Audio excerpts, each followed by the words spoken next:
저희가 지난 주일에 제임스 라벨 목사님을 통해서 욥기 1장을 배웠습니다. 1장 말씀에서 받은 은혜가 있고 또 거기에서 문제를 제기하며 생각하기 시작한 주제가 있기 때문에 오늘은 욥기 2장을 이어서 생각하려고 합니다. 욥기를 읽는 것은 쉬운 일이 아닙니다. 욥기는 읽기에 쉬운 책이 아닙니다. 평안하다 생각될 때에는 고통에 관해서 이야기한 책을 읽으려 하지 않습니다. 그런데 막상 어려움에 처하면 자기의 고난이 가장 큰 것처럼 여겨지기 때문에 욥기에 기록된 이야기는 먼 나라 이야기처럼 느껴집니다. 아마 욥도 마찬가지였으리라 생각이 됩니다. 자기가 주님을 경외하고 의지하고 나아가는데 자기의 일생에 이러한 어려움이 있었으리라고 생각되지 예상하거나 기대하지 않았을 것입니다. 자녀들이 잔치를 한 다음에 자녀들의 죄를 지었을까 해서 제사를 드릴 때에도 그런 것을 피하려는 마음이 그의 속에 있었을지도 모르겠습니다.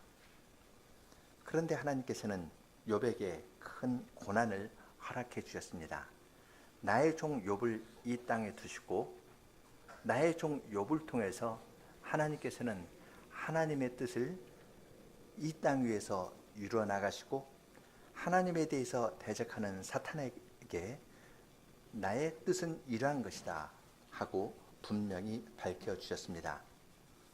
그 전체 내용이 욥기 1장부터 42장의 내용입니다. 따라서 욥의 고난과 그 의미를 잘 알려면 1장만 가지고서는 안 되고요. 1장, 2장만 공부해서도 안 되고 1장, 2장 그리고 42장 공부해서도 안 되고 전체를 쭉 읽어야 인생의 다양한 면에서 우리가 경험하는 악이나 고난의 의미들도 잘 알 수가 있고 하나님께서 자기 백성을 어떻게 연단시키기도 하시고 또한 어떻게 사용하시는지도 알 수 있습니다. 조금 더 좁혀가지고 오늘은 욥기 1장 이야기를 반복하면서 복습하면서 2장으로 넘어가도록 하겠습니다. 1장에 보면은 사탄이 하나님 앞에 나와서 욥을 고소했습니다. 하나님께서 욥을 울타리로 그의 재산과 그의 가족과 그를 지켜주시기 때문에 욥이 하나님을 섬긴다 했습니다. 하나님께서 욥을 향해서 욥처럼 순전하고 정직하고 나를 경외하며 악에서 떠난 자가 자를 보았느냐 하면서 사탄에게 이야기를 하니까 중심되는 단어가요 까닭없이라는 말입니다. 사탄이 까닭없이 욥이 하나님을 섬겼겠습니까? 하고 말합니다. 까닭없이 섬긴 것이 아니라 까닭이 있어서 섬기는 거라는 겁니다. 하나님께서 욥을 둘러 지켜 주셨기 때문에 그래서 그 까닭으로 욥은 하나님을 섬겼을 뿐입니다. 그가 순전하고 정직한 마음으로 진정으로 섬긴 것이 아니라 자기의 외적인 평안과 복을 위해서 하나님을 섬겼을 뿐입니다. 그렇게 이야기를 했습니다. 그리고 자기 말이 사실이라는 것을 입증하려는 듯이 그 울타리를 한번 거두어 보십시오. 두르고 있는 울타리를 거두어서 욥에게 손을 대면은 욥이 돌아서서 하나님을 면전해서 하나님을 저주할 것입니다. 그렇게 이야기를 하였습니다. 하나님께서 허용해 주셨습니다. 그랬더니 사단은 아주 간교하게 자녀들이 다 모였을 때 10자녀가 모였을 때 그것도 4가지를 차례로 했죠. 소떼 그리고 양 약대 그리고 10자녀 이 넷을 차례로 땅에 있는 사람의 노략군을 이용했을 뿐만 아니라 하늘의 불도 사용해서 욥이 당하는 고난은 하늘에 하나님께서 진노해 가지고 그에게 벌을 내리시는 것이다. 이런 생각을 하게끔 그런 인상을 주면서 욥을 몰아쳤습니다. 그런데 그러한 고난을 받고도 욥은 주신 자도 하나님이시오 취하신 자도 하나님이시니 하나님의 이름이 찬송을 받으실지어다 하면서 찬송하였습니다. 사탄은 욥을 치면은 욥이 돌아서서 하나님 면전에서 하나님을 저주할 것이라 했는데 나온 것은 저주가 아니라 찬송이었습니다. 욥의 순전한 모습이 드러났습니다. 그것으로 이야기가 끝났으면 될 것 같은데요. 그것으로 끝나지 않았습니다. 2장에서 새로운 장면이 펼쳐집니다. 하나님 앞에, 하나님의 보좌 앞에 천사들이 나와서 섰고, 그리고 거기에 그 가운데 사탄도 나타났습니다. 여호와께서는 사탄에게 물었습니다. 내가 어디서 왔느냐 하니까 땅 여기저기 돌아다니다 왔다고 이야기를 합니다. 말하자면은 1장에 있었던 이야기를 조금 더 이야기를 안 하는 겁니다. 하나님의 허락을 받고 내가 나가서 욥에게 고난을 주었는데 그가 하나님을 저주하는 대신 찬송했는데, 그런데 좀 다른 방식으로 한번 욥을 시험해 보면 어떻겠습니까? 그런 식으로 제안하는 것이 아니라, 그렇게 하나님께 제안하는 것이 아니라 사탄은 그것은 없는 듯이 무시합니다.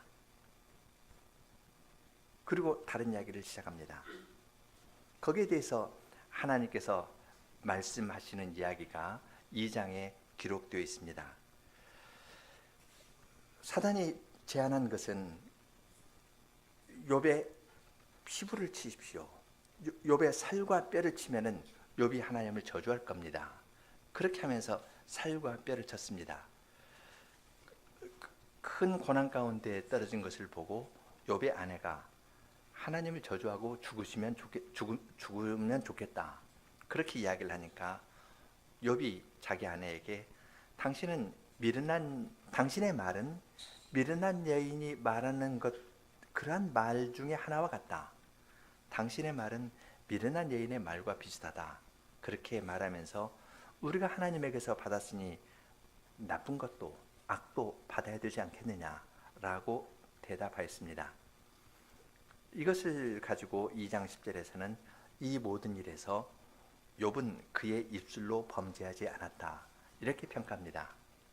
이것이 2장 1절부터 10절까지의 내용인데요. 여기서 특별히 두 가지를 더 생각하려고 합니다.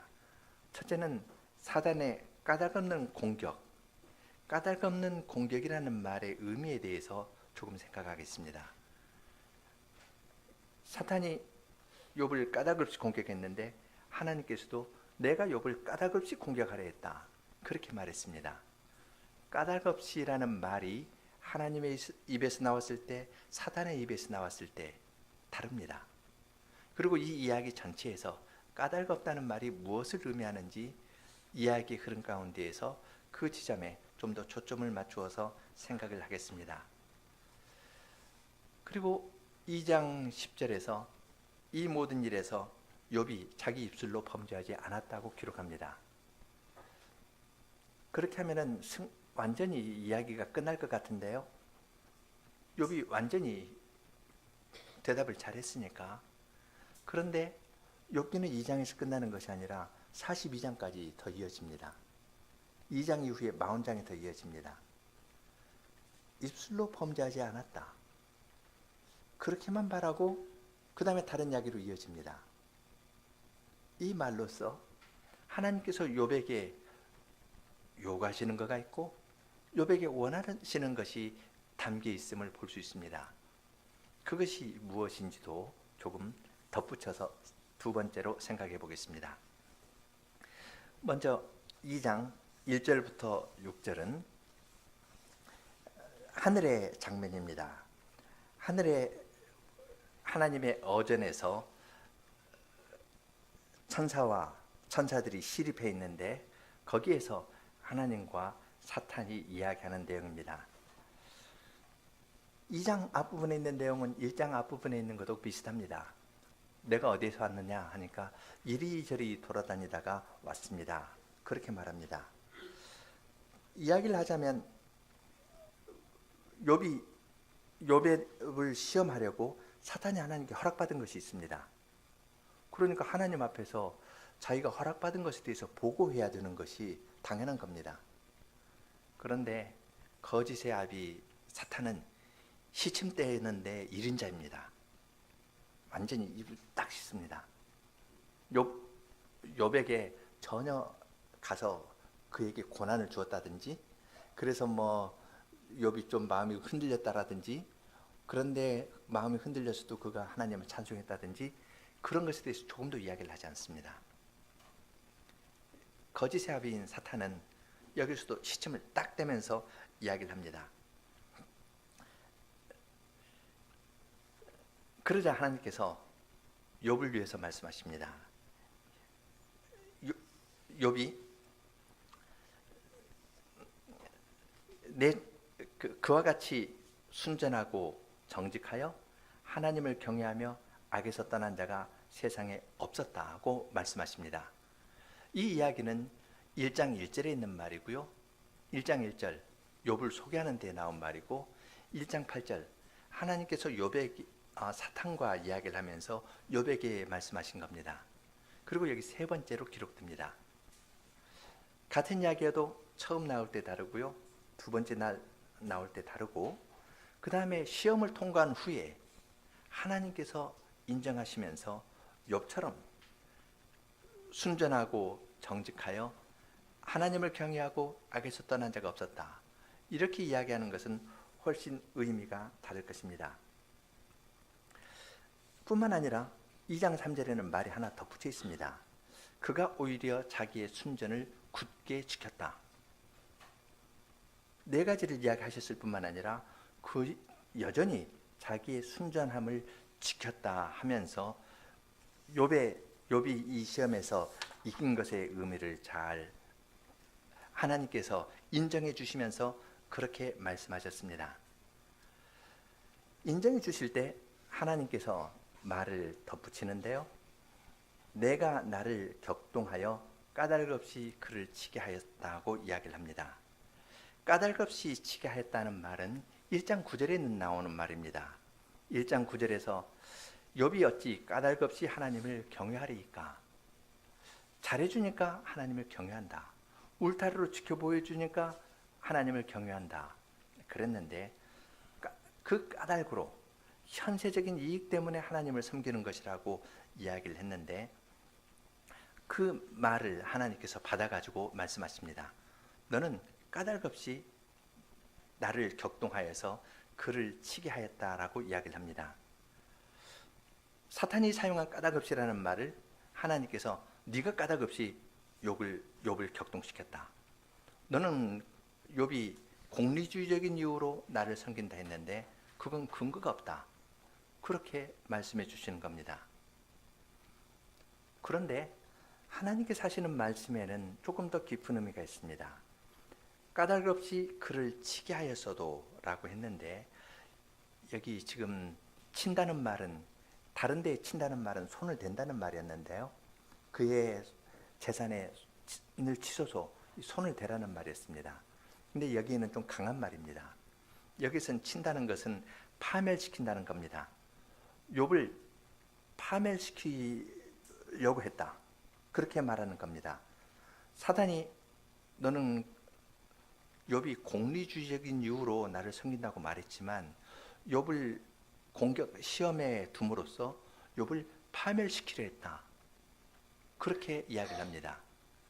너의 숨은 이유는 욥을 파멸시키는 것이었다, 그렇게 하나님께서 사탄에게 말씀하셨습니다. 사실 이런 시험을 받으면 사람이 파멸되지 않겠습니까? 자기의 재산과 자기의 자녀를 다 잃어버리면, 그러면 사람은 나는 끝났다 생각되어 가지고 자살하는 경우도 있고요, 아주 큰 어려움 가운데 스스로 들어가는 경우도 있습니다. 자기 생명이 소유에 넉넉한 데 있다고 생각하는 사람은 자기의 재산을 잃었을 때 내 인생은 끝났다 하고 자포자기해서 멀어져 버릴 겁니다. 더 나아가서 사탄이 이야기한 대로 자기 재산을 잃었다 해서 하나님의 면전에서 하나님을 욕한다면, 하나님을 저주한다면 욥은 어떻게 되겠습니까? 산 사람이겠습니까? 아니면 파멸된 사람이겠습니까? 욥은 문자 그대로 파멸되는 겁니다. 욥의 인생은 끝났습니다. 하나님께서는 사탄의 숨은 동기를 지적해내셨습니다. 너는 나의 백성을 파멸시키려고 그러한 시험을 보냈다고 이야기를 하셨습니다. 육체적으로 파멸될 뿐만 아니라 영적으로 파멸되는 그러한 데 떨어뜨리려고 너는 나의 종 욥을 시험하지 않았느냐라고 이야기를 했습니다. 이것이 사탄의 속에 있는 숨은 동기였습니다. 이유 없이라고 말했지만 사탄의 숨은 이유는 이것이었습니다. 하나님의 백성을 파멸시키는 것이었습니다. 여기서 이제 숨을 고르고 한 번 더 생각합니다. 하나님께서 사탄의 숨은 동기를 이때에 비로소 하셨을까요? 아니면 욥이 시험했을 그 처음부터 사탄의 동기를 아셨을까요? 처음부터입니다. 사탄은 참소하는 자이고 하나님과 그의 백성 간의 사이를 내고 사람과 사이를 내서 이간질해 가지고 멀리하는 것이 사탄의 전략입니다. 사탄은 처음부터 욥을 파멸시키려고 시험했습니다. 그리고 그것을 하나님께서 아셨습니다. 그리고 성경은 이것을 기록해 둡니다. 처음에 기록해 놓는 것이 아니라 첫 번째 시험 끝난 다음에 하나님께서 아신 사실을 기록해 둡니다. 그것은 우리를 위한 것입니다. 어떠한 시험이 있을 때 낙망하거나 조바심 내거나 어쩔 줄 몰라 하는데 그러한 우리들에게 하나님께서는 내가 어떠한 시험이 있을 때 처음부터 이 의미를 알고 있었다. 사탄이 너를 파멸시키려고 너를 시험하는 것을 내가 알고 있었다. 그러나 처음부터 안 알려주십니다. 그러나 이야기 끝난 다음에 이것을 기록해 두심으로써 어려운 가운데 있는 우리들에게 위로의 말씀을 해주시는 겁니다. 시편 56편 8절에 있는 것처럼 주님께서 나의 눈물을 주님의 눈물병에 담으셨다. 이 눈물병에 우리의 눈물을 받아두셨다라고 했는데 이때 눈물병이라는 건 병이 아니라 가죽부대입니다. 가죽부대에 우리 눈물을 담았습니다. 우리가 이 땅에서 나그네로 살아갈 때 많은 눈물을 흘리는데 그 눈물을 주님께서 땅에 떨어지지 않게 다 받아두시고 우리가 당하는 고난을 주님의 책에 다 기록해 두셨다고 이야기를 합니다. 주님께서 아시고 우리의 눈물을 주님의 눈물 주머니에 담아두시고 나의 갈 길을 주님의 책에 다 기록해 두신 이 사실은 우리들로 하여금 욥이 시험에 넘어지지 않고 인내했던 건 처음부터 욥의 시험의 본질을 아신 하나님께서 보이지 않는 방식으로 주님의 종 욥을 붙들어 주시고 보호하셨기 때문에 욥이 하나님을 찬양하는 데 이르게 되었음을 깨닫게 합니다. 처음부터 하신 하나님께서 나 알았으니까 8장 기억해질까요? 자기 백성을 파멸시키려는 그 사탄의 계교를 처음부터 아셨던 주님께서는 욥을 은혜로 붙들어 주셨습니다. 매우 신비한 방식으로 보호해 주시니까 우리로서는 다 모릅니다. 그러나 짧은 말에 주님께서 처음부터 아셨다는 것을 암시함으로써 이 모든 일을 붙들어 주시고 보호해 주신 분은 하나님이셨다는 것을 주님의 백성으로 하여금 생각하고 믿고 의지하게 합니다. 이러한 주님의 은혜를 깨닫기 때문에 우리도 욥처럼 고백할 수가 있습니다. 내 힘으로 내가 적신으로 왔은즉 적신으로 그리로 돌아갈지라. 주신 분도 여호와시요 취하신 분도 여호와시니 여호와 이름이 찬송을 받으실지어다. 사람만으로서는 이러한 고백을 할 수 없습니다. 그러나 주님께서 파멸로 이끌려는 사탄의 기구를 아시고 한계를 정하시고 붙들어 주셨기 때문에, 여기 은혜로 붙들어 주셨다는 말은 없지만 신비한 방식으로 붙들어 주셨기 때문에 우리가 주님을 찬양하는 그러한 논리에, 그러한 자리에 이르게 되는 것입니다. 여기에서 사탄의 이유 없이라는 말에 대해서 두 가지로 요약할 수 있는데요. 사탄이 이유 없이라고 말하는 것은 이유가 있어서 하나님을 섬긴다는 겁니다. 첫째는 이유가 있어서 하나님을 섬기니까 자기, 말하자면 인과응보의 관점에서 이야기를 하는 겁니다. 내가 주님께서 복을 주셨으니까 주님을 섬긴다. 또 우리가 어떤 착한 일을 하면은 주님께서 복을 주실 거고, 악한 일을 하면은 주님께서 저주하신다 혹은 심판하신다.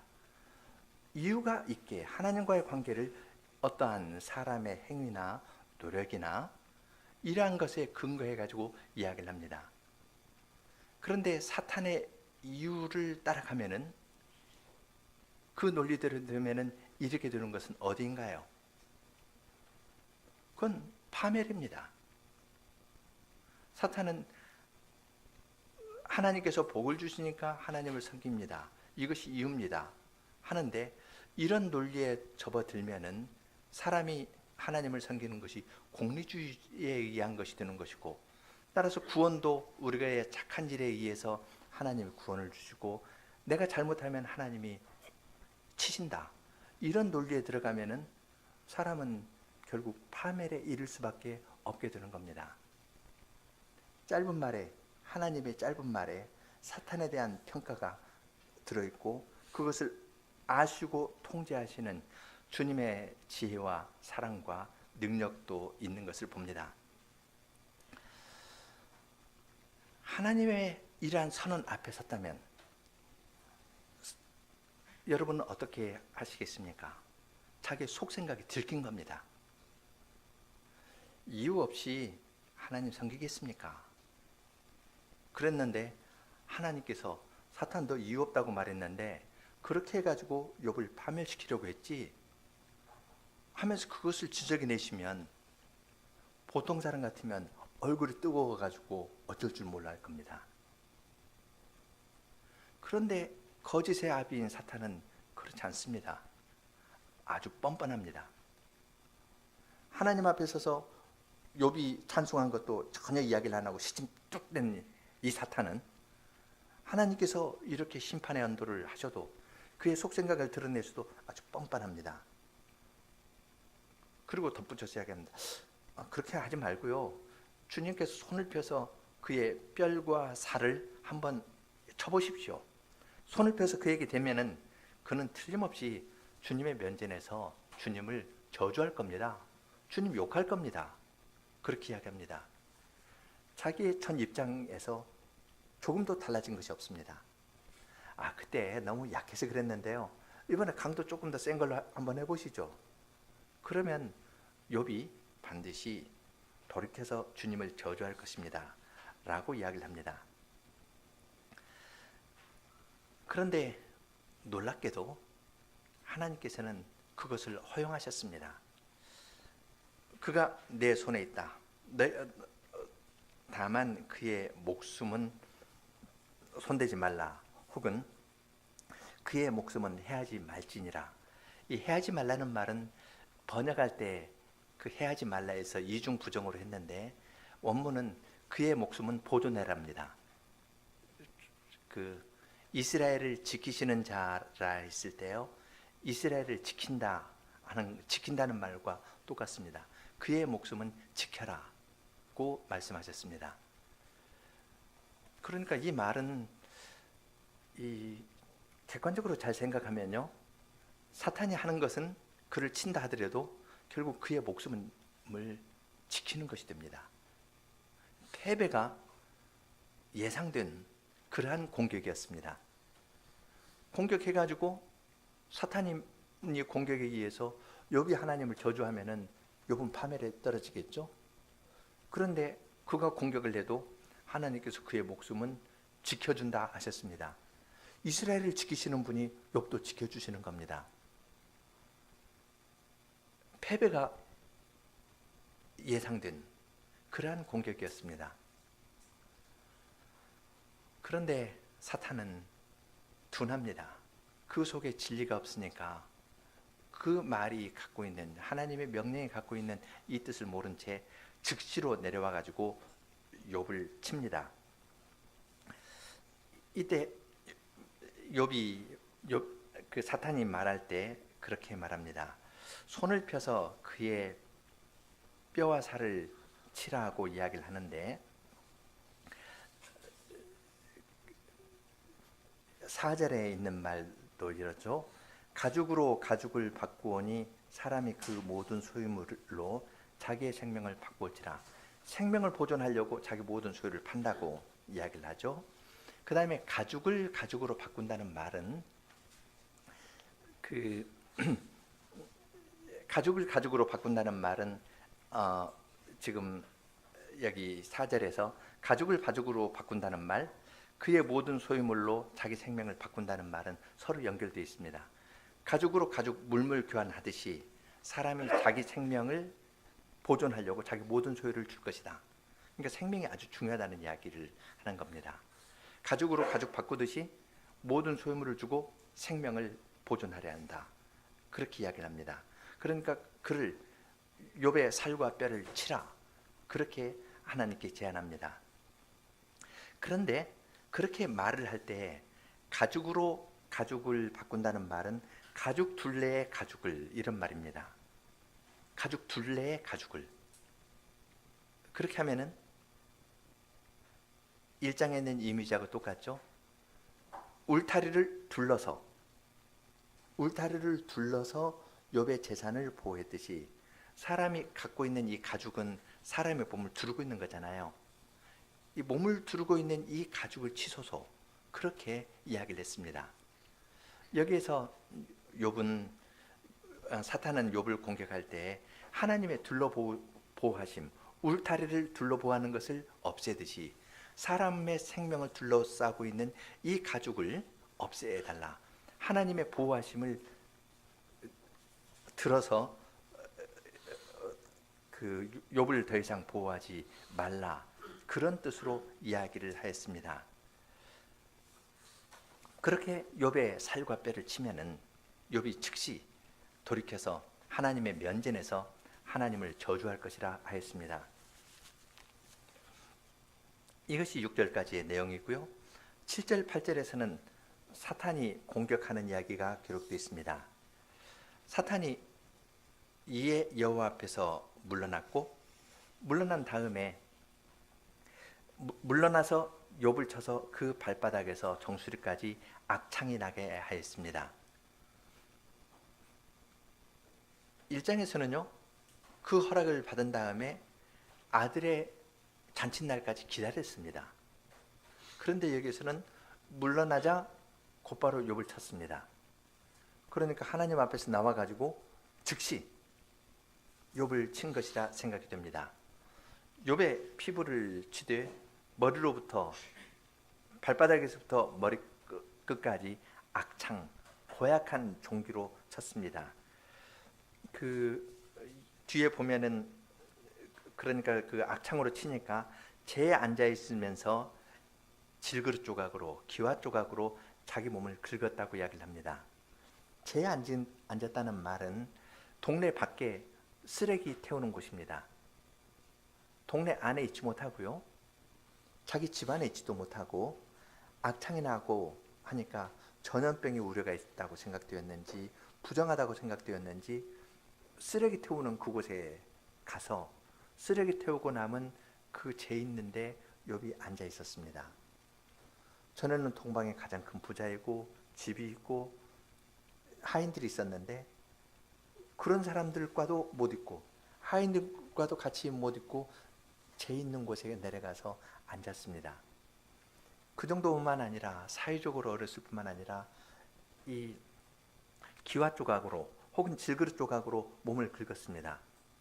여러분 맨살에 한번 손톱으로도 긁어보세요. 날카로우면 안 좋죠? 기와 조각으로 하면 아픕니다. 그런데 몸에 고름이 나거나 아니면 그 고름을 보고 구더기가 끓는다든지 파리가 덤벼든다든지 그럼 이건 이렇게 해내야 됩니다. 오히려 이렇게 좀 긁는 것이 아프지만 맨살에 하면 아프지만 그렇게 긁는 것이 악창 때문에 아픈 것보다 덜 아픈 것이 됩니다. 뒤에 보면은 욥이 이 악창 때문에 내가 숨쉬기도 힘들다. 몸에서 신열이 난다. 이러한 말로 자기의 아픔을 묘사하고 있습니다. 그러한 지경에 떨어지게 된 것입니다. 그럴 때 욥의 아내가 와서 이야기를 합니다. 당신이 그래도 자기의 순전함을 굳게 지키느뇨 하나님을 욕하고 죽으라 그렇게 말합니다. 자기의 순전함을 굳게 지킨다 하는 이 말은 하나님께서 사탄에게 했던 말입니다. 3절에서 욥처럼 순전하고 정직하고 하나님을 경외하며 악에서 떠났다. 이 말을 하신 다음에 하나님께서 내가 이유 없이 나를 격동하여 그를 파멸시키려 했지만 욥은 여전히 자기의 순전함을 지켰다. 여전히 자기 순전함을 지켰다는 하나님께서 했던 그 말을 욥의 아내가 하고 있습니다. 그래도 자기의 순전함을 굳게 지키느뇨 하나님을 욕하고 죽어라 그렇게 이야기를 하였습니다. 욥의 아내에 대해서 이렇게 말한 욥의 아내에 대해서 어떻게 생각해야 될지 그러한 고난에 처하지 않은 사람으로서는 쉽게 한두 마디로 말하긴 어렵습니다. 교회 역사를 보면은 어떤 분은 욥의 아내는 사탄의 도구다 그렇게 말을 하기도 하고 하와가 아담을 넘어뜨린 것처럼 욥을 넘어뜨리려 했다 그렇게 말하기도 하였습니다. 그런데 여기에서 생각할 수 있는 건 이것도 사탄과 무관한 건 아닙니다. 사탄은 욥과 욥의 아내 사이를 갈라내는 거고 욥이 아내의 말을 들으면 욥과 하나님 사이가 갈라지는 겁니다. 그러니까 사탄은 그렇게 사람 사이를 가르려고 하면서 하나님이 했던 그 말 욥의 아내가 어떻게 알았는지 모르겠습니다. 하여튼 욥의 아내가 한 말은 하나님께서 했던 그 말을 그대로 사용하면서 이야기를 하였습니다. 욥의 아내의 말에 대한 좋은 평가는 이걸 이해하는 열쇠는 욥의 말입니다. 욥의 아내가 그렇게 말했을 때 욥은 자기 아내에게 그렇게 말합니다. 그대의 말이 어리석은 여자 중 하나의 말 같도다. 주어는 말입니다. 욥은 결코 자기 아내에게 그대는 어리석은 자다. 입을 다무시오. 그렇게 말하지 않았습니다. 자기 아내가 하는 그 말은 어리석은 여자 중에 말이다. 그렇게도 안 하고요. 그대의 말은 어리석은 여자의 말 중에 하나와 같다. 비슷하다. 그렇게 이야기를 하였습니다. 그리고 덧붙여서 이야기를 합니다. 여기서 그 다음 말의 주어는 우리입니다. 우리가 하나님께 복도 받았은즉 재앙도 받지 아니하겠느뇨. 욥은 자기 아내를 주어로 쓰지 않았습니다. 당신이 하나님에게서 복도 받았으니까 재앙도 받아야 되는 것 당연하지 않소? 왜 그걸 못 믿소? 그렇게 이야기하지 않았습니다. 욥은 우리입니다. 우리라는 말에 욥은 아내의 마음을 알고 헤아리고 있습니다. 10자녀를 하루에 잃었을 때 욥은 할 말이 없었을 겁니다. 자기 아내는 어땠을까요? 10명의 아내를 10달 동안 뱃속에서 키우고 해산의 수고를 하고 키워낸 그 아이들이 한 날 잃었다 했을 때 그 아내의 마음이 아주 어려웠던 것을 욥은 알았습니다. 그러니까 말을 부드럽게 하는 겁니다. 우리가 자기도 어렵고 욥의 자기 아내도 어렵습니다. 그러니까 우리가 하나님에게서 좋은 것을 받았으니까 악도 받는 것이 마땅치 아니하겠느냐라고 이야기를 하였습니다.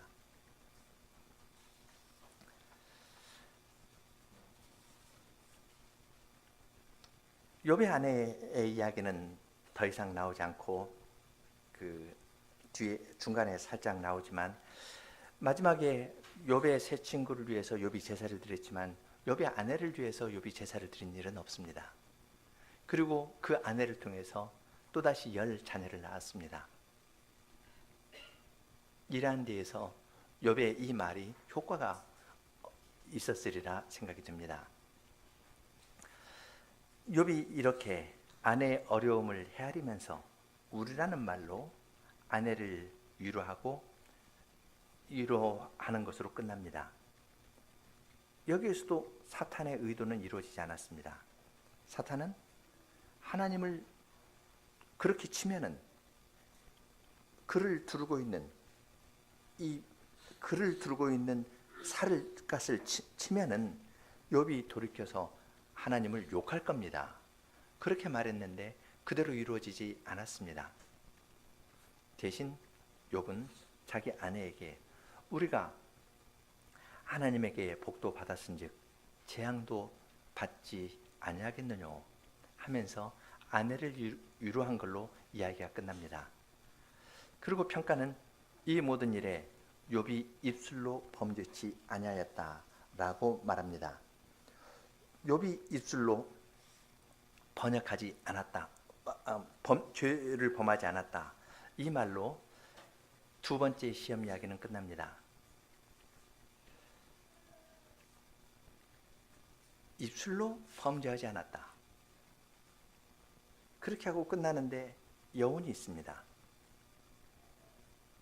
이 구절을 읽을 때 여러분 마음속에 떠오르는 생각은 무엇입니까?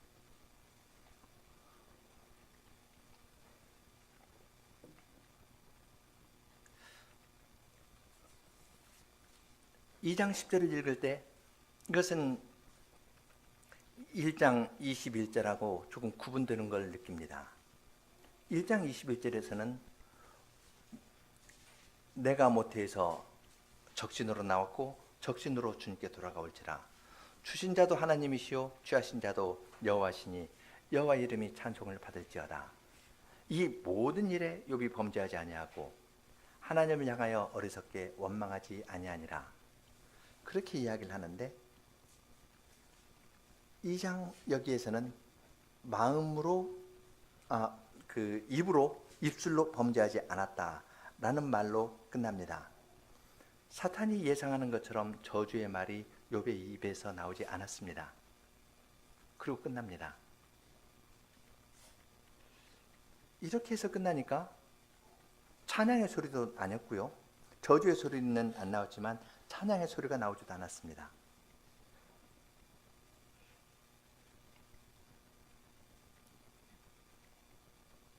그러면 자연스럽게 독자는 그럼 욥이 입술로는 범죄를 안 했는데 혹시 욥의 마음에 뭐가 있었을까? 그걸 생각하게 됩니다. 이어지는 3장에서는 욥이 자기의 태어난 날을 저주합니다. 하나님을 저주하는 것이 아니라 자기가 태어난 날을 저주합니다. 욥의 마음에 무엇이 있었습니다. 하나님 보시기에 무엇인가 조금 더 연단되고 정결케 되어야 할 무엇이 있었던 겁니다. 입술로는 범죄하지 않았습니다. 그렇지만 그의 마음에 무엇이 있다는 것을 하나님께서는 아십니다.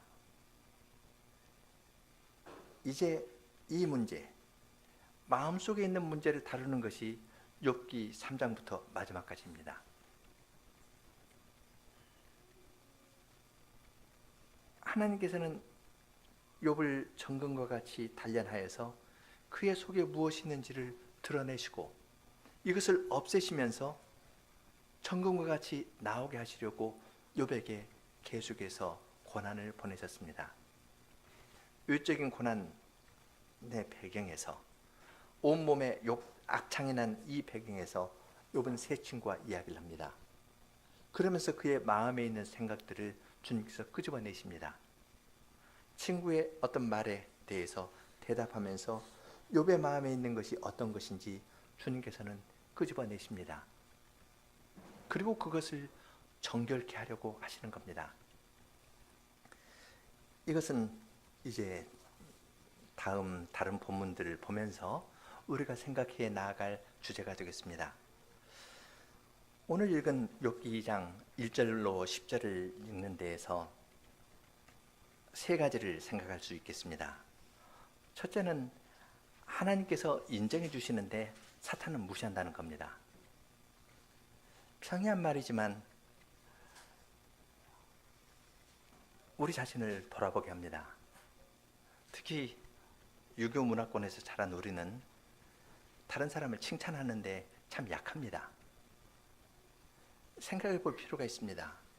왜 칭찬하는데 약할까? 10가지가 있는데요. 6가지 잘했고 4가지 못했다, 부족하게 했다 합시다. 6가지 잘한 것은 칭찬해 줄만 하지 않습니까? 그런데 이 4가지 못한 것만, 부족하게 한 것만 잘못했다고 이야기를 하거든요. 왜 그럴까요? 무시합니다. 하나님은 인정해 주십니다.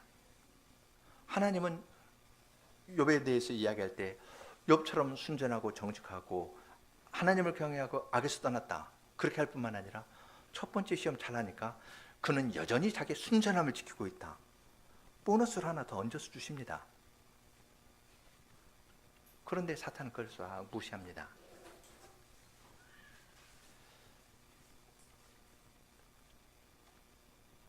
이러한 데에서 우리는 하나님을 닮을 필요가 있습니다. 하나님께서 보실 때 욥은 여전히 부족한 것이 있었습니다. 그를 연단해 나가는 건 그 다음 일입니다.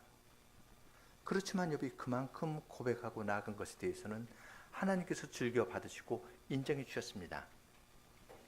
그것은 욥의 일이 아니라 하나님의 일이었습니다.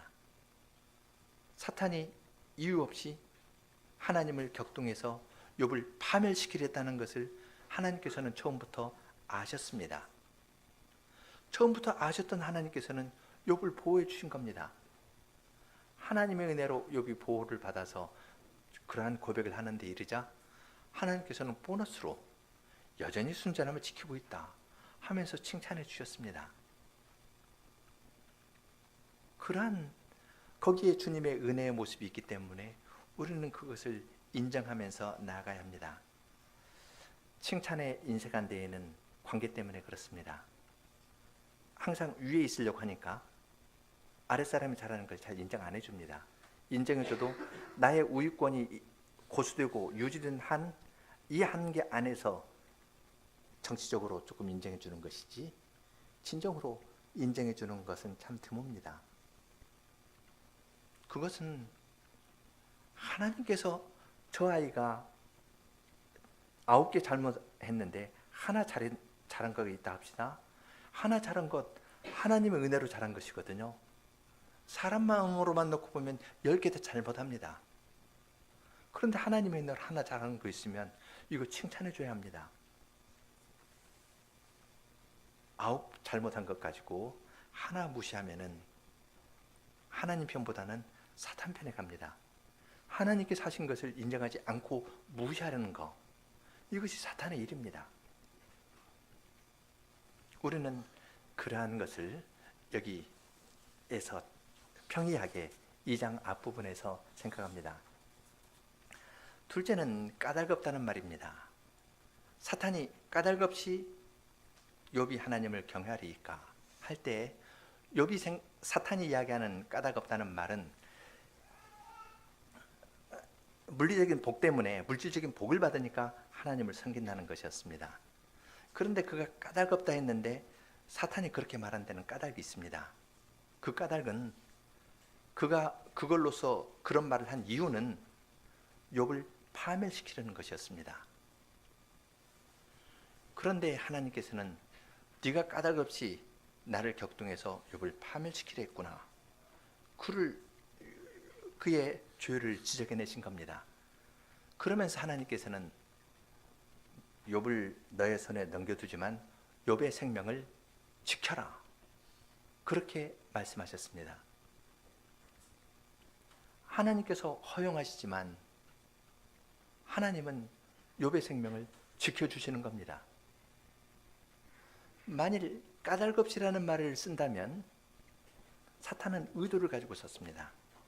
까닭없다라고 하지만 욥을 파멸시키려고 그 말을 썼다면 하나님께서는 욥을 보존해 주시려고 욥의 생명을 지켜주시려고 시험을 허용했습니다. 욥에게 은혜를 베풀어 주신 것은 정말 까닭없는 일입니다. 하나님께서 그렇게 하셔야 할 아무런 이유가 없는데 하나님께서는 주님의 백성을 보호하고 보존해 주시는 겁니다. 까닭없이 하나님께서 자기 백성을 보호하십니다. 어떤 말도 누가 하느냐에 따라서 의미가 다른데 사탄이 할 때하고 하나님께서 하는 것하고 말이 달라지는 것을 봅니다.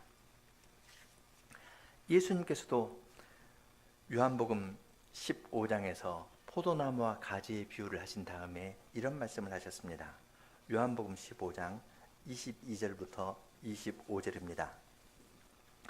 내가 와서 저희에게 말하지 아니하였다면 죄가 없었으려니와 지금은 그 죄를 핑계할 수 없느니라.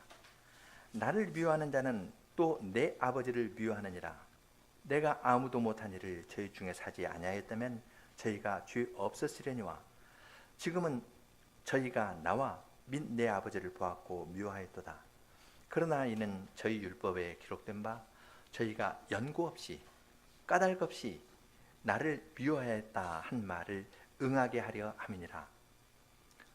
사람들이 예수님을 미워했습니다. 까닭 없이 미워했습니다. 까닭 없이 예수님을 미워한 그들은 예수님을 파멸시키려 했습니다. 까닭 없이 예수님을 미워해서 사탄은 예수님을 십자가에 달도록 사람들을 선동했습니다. 이것이 까닭 없이 하나님의 백성을 공격하는 사탄의 본질입니다. 시침대고 거짓말할 뿐만 아니라 그걸로서 사람을 파멸시키는 것이 사탄의 일입니다. 처음부터 거짓말하는 자고 처음부터 살인한 자입니다. 그런데 예수님께서는 그 길로 그냥 가셨습니다. 아버지를 사랑해서 까닭 없이 미워하는 그 미움을 주님께서는 십자가에서 그대로 당하신 겁니다.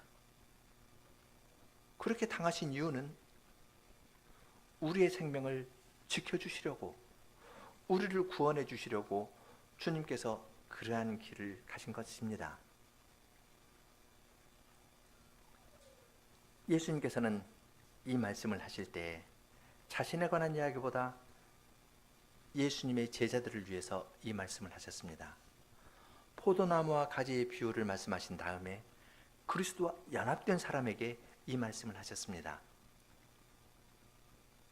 이 말은 세상이 너희를 미워하면 먼저 나를 미워한 줄 알아라.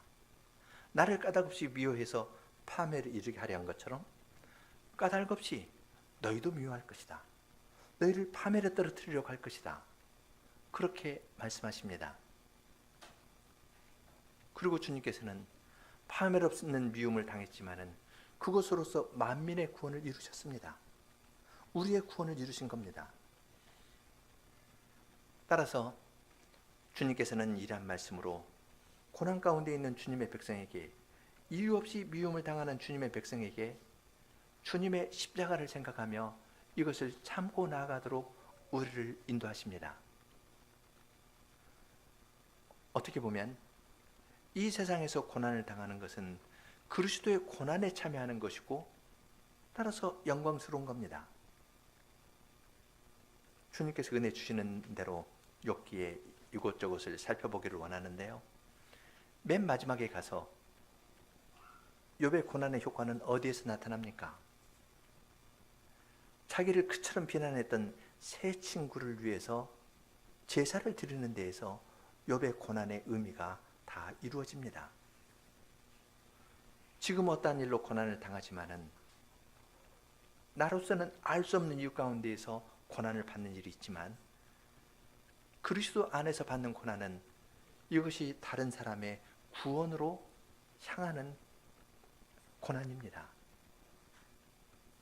그러한 것을 이유 없다는 말이 사탄이 했던 것하고 하나님의 은혜의 이유 없음하고 대비가 되는 것을 볼 수 있습니다. 하나님께서 우리에게 베풀어 주신 사랑은 그야말로 이유 없는 사랑입니다. 순전히 은혜입니다. 그러한 은혜로 주님께서 주님의 백성을 위로하시고 격려하시면서 인도합니다. 그렇지만 세 번째로 욥은 입술로 범죄하지 않았다는 이 주제와 관련해서 마음의 문제를 생각하게 됩니다. 욥은 입술로 범죄하지 않았습니다. 그렇지만 그의 마음에는 무엇인가 더 정결케 될 것이 있었습니다. 하나님께서는 그걸 보셨습니다. 그래서 세 친구를 보내어서 대화 중에 욥의 속에 있는 생각을 드러내셨습니다.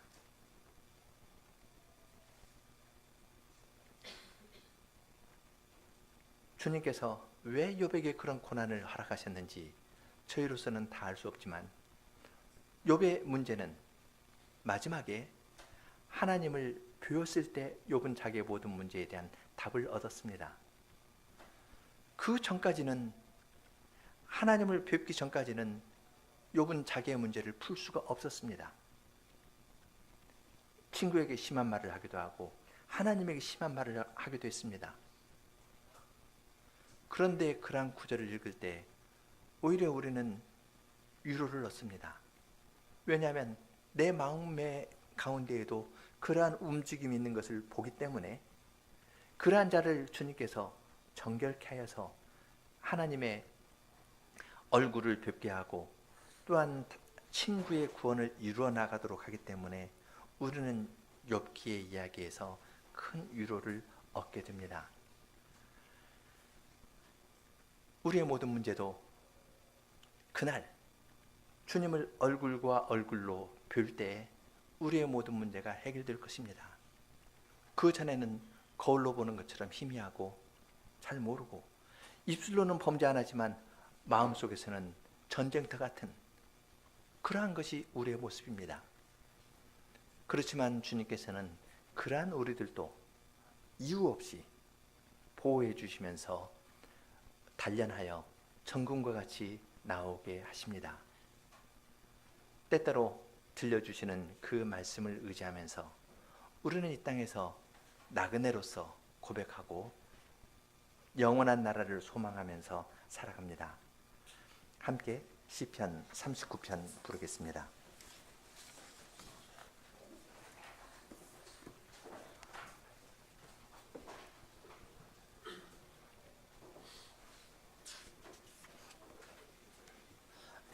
육 절까지인데요.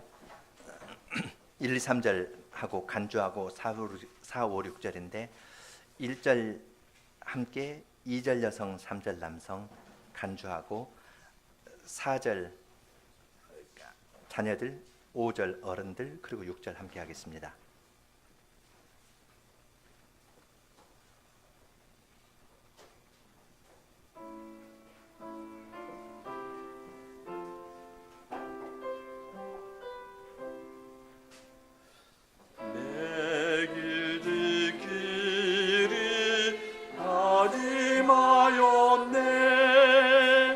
내 여러 범죄 안 하리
산타이 취하네.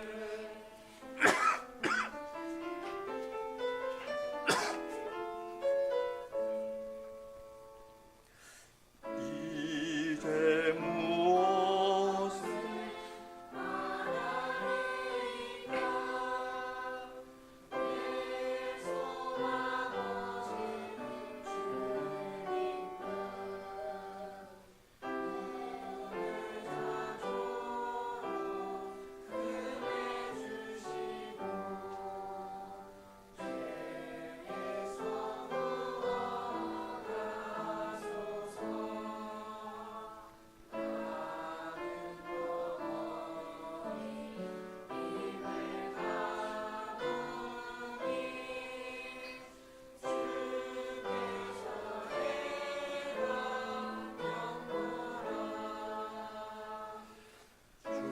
주님의 채찍 걸어주소서.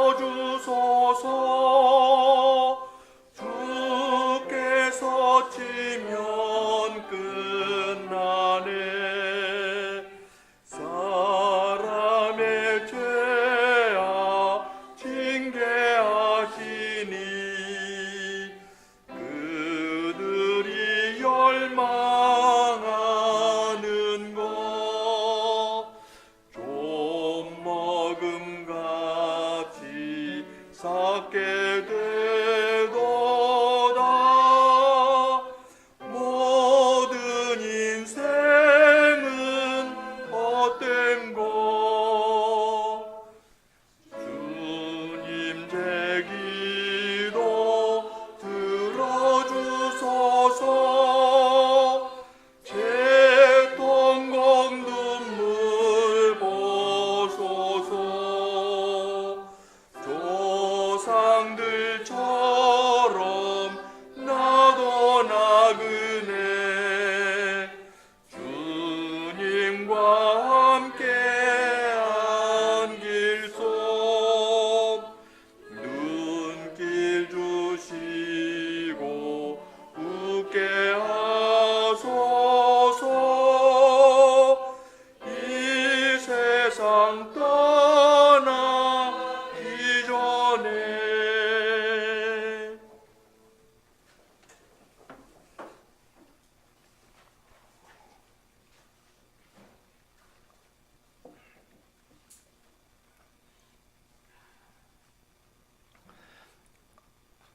거룩하신 주님, 오늘도 저희들에게 주님의 신비한 말씀을 들려주셔서 감사합니다. 저희들은 눈에 보이는 대로 사는 자들이기 때문에 어떠한 현상이 있으면 설명하려 하고 자신의 설명이 다른 사람의 설명보다 나은 것처럼 생각하여 그것을 전파하고 거기에서 자기의 삶의 의미를 찾아보려는 것이 저희의 모습입니다.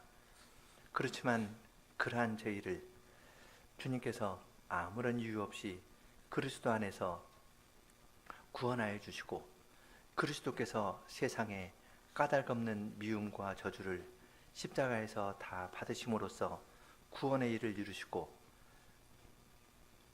저희들도 그리스도와 함께 고난을 받는 그 자리에 들어가도록 주님의 말씀으로 인도하여 주시고 저희가 당하는 현실에 대해서도 주님의 말씀으로 조금씩 빛을 비춰주시니 감사합니다. 저희로 하여금 늘 눈을 들어 하늘에 계신 하나님을 바라보게 하여 주시고 주님께서 지금 이 땅에서 행하시는 일들이 악을 사용해서라도 주님의 뜻을 이루시고 그 가운데에서 주님의 영광을 거두시되 순전한 주님의 백성을 통하여 영광을 거두신다는 것이 저희로서는 다 알 수 없지만 그것을 다 파악하려는 것이 아니라 이해 못하면 이해 못하는 대로 주님을 의지하고 마음을 들어 하나님을 바라뵙고 주님께서 주시는 말씀을 따라 한 걸음씩 살아가는 사람들이 다 될 수 있도록 저희를 인도하여 주시옵소서. 주님께서는 욥의 순종이 주님 보시기에 부족한 것이 있었지만 그를 인정해 주셨던 것처럼 저희의 순종에 부족과 결핍이 있지만 그것도 인정해 주실 줄을 아오니 저희들로 하여금 하나님 앞에서 담대함을 얻게 하여 주시고, 또한 그러한 담대함이 있기 때문에 다른 사람에 대해서도 격려하고 칭찬하고 함께 주님께 나아가는 대로 유익한 말을 하는 사람들이 다 되도록 저희를 인도하여 주시기를 구합니다. 예수님 이름으로 기도합니다. 아멘.